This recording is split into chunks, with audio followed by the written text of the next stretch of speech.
Mega ডার্বির জন্য কিন্তু আমরা সবাই তৈরি। কাল 8:30টাতে কিন্তু মোহনবাগান এবং ইস্টবেঙ্গল টপ ফাইট হবে, ঠিক আছে। একজনের যদি জায়েন্ট হয় তো আরেকজনের বিস্ট। তো এরকমই একটা ফাইট আমরা দেখতে চলেছি। যতটাই পিছিয়ে থাকে না কেন ইস্টবেঙ্গল কিন্তু মোহনবাগানকে এক ফোঁটা জমিও ছেড়ে দেবে না, এতটুকু আমি গ্যারান্টি দিয়ে বলতে পারি, ঠিক আছে।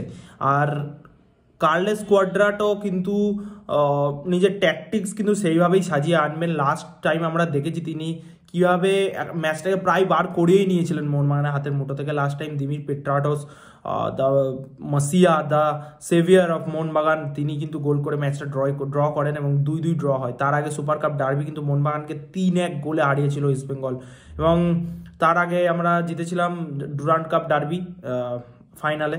তার আগে কিন্তু হেরেছিলাম আবার ইস্টবেঙ্গলের কাছে। তো এখনও পর্যন্ত 2-1 এই স্কোর লাইনে কিন্তু ইস্টবেঙ্গল মোহনবাগানের থেকে এগিয়ে আছে।